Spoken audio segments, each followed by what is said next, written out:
All right, so I'm just gonna go into more detail about my night vision. So it's a ITT Omni 6 or 7 Gen 3 auto gated. Um, Obviously green phosphorus. Does have a manual gain knob. So far, I have it on a USGI J-arm, along with a Neurodos Rhino 1 or the original Rhino mount. Still usable. Obviously, it's not as great as a lot of the other ones, especially like the Wilcox, but I mean, you can pick these up for pretty damn cheap, and they'll do their job just fine. Just not as fine-tuned as a lot of the other ones. And to break it down and break it up, it's kind of stiff. It's a very strong spring. You have the forward and aft adjustment here. You got your tilt here, and there's no adjustment for height.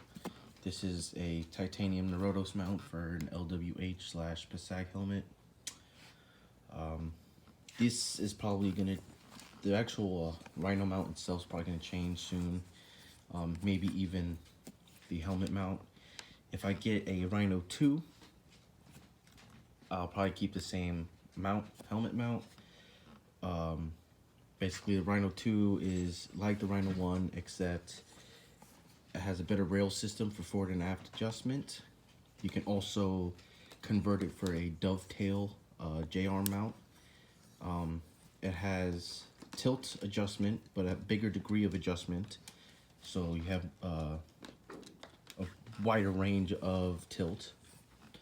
And then it has the added feature of being adjusted on the mount up and down for height. So that's if I get the Rhino 2. If not, I'm looking at, I think it's a Wilcox L3G10, I want to say it is, or something. I don't quite remember. I have it saved somewhere. It's one of the cheaper Wilcox mounts, but you know, it'll suit my needs. I mean, this already suits my needs pretty good as is, but you know, it doesn't hurt to have better. So instead of jumping all the way to the top tier, which is probably those like Wilcox G24 mounts, which are like 500, I'm just gonna probably slowly go up the chain, unless if I find something I like, and if it works and I like it, then I'll keep it. Just with this, I don't like how limited the tilt is on the adjustment, and obviously since there's no height adjustment, I kind of have to adjust to how my helmet sits on my head from normal.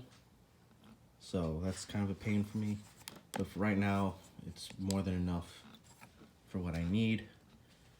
Let's see, on to the actual night vision. On the rear, I have a eye cup, rubber eye cup. I just have it just so it doesn't have the backsplash. So if you see when people wear night vision and they have it on, you'll see that sort of green light around their eye of the actual unit projecting onto your face or onto your eye. So that can be seen pretty well without with the naked eye at closer distances. And obviously, if somebody else has night vision on the opposite team, or whoever who's not with you has night vision, they will be able to see that way clearer. So the eye cup will sort of help diminish that. They do have filters that you can put on the back that will sort of stop that. It also creates a better image for your eye, but that's not sort of my thing really. I prefer the eye cup. If it does bother you, if you're getting fogging issues because you're not getting enough airflow, you can just simply flip it back and you'll get more flow. Let's see what's on the front. Got a Butler Creek lens cover, which has underneath a sacrificial lens.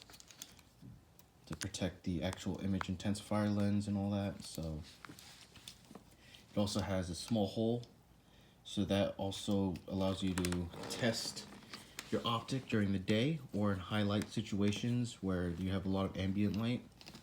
You don't want to ruin your tube. You keep this cover on. You can still use the monocular without risk of damaging it.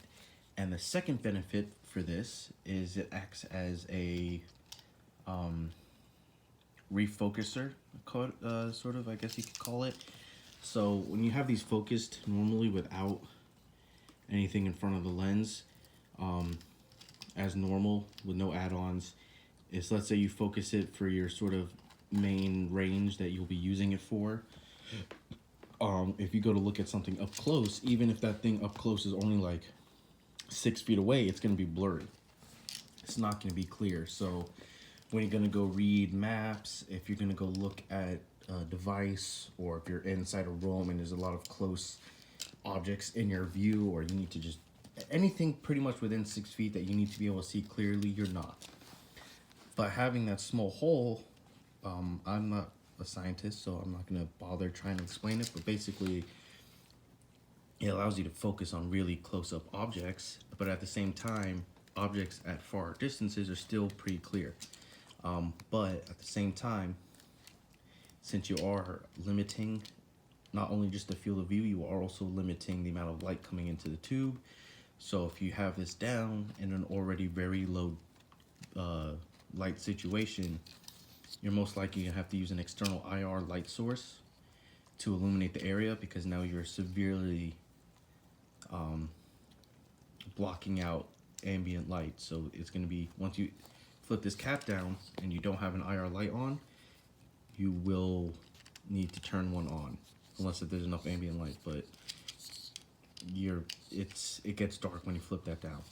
And speaking of IR light, you have your knob. You go one click, turns on the device. I don't know if you'll be able to see that, but then if you pull up on the knob itself, if I could do this one-handed, you pull up.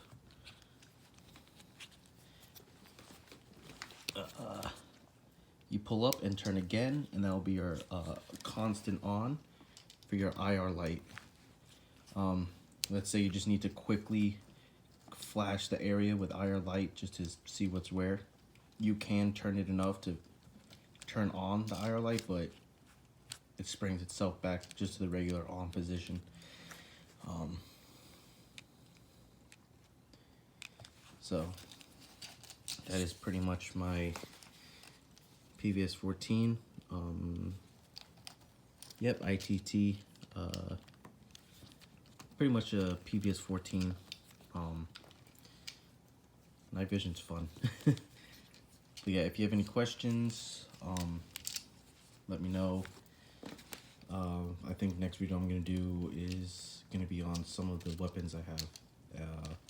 A lot of the gear I have has been reviewed, except for the night vision, which I got pretty recently. The strobe I don't really have to do too much talking about, because it's just a strobe.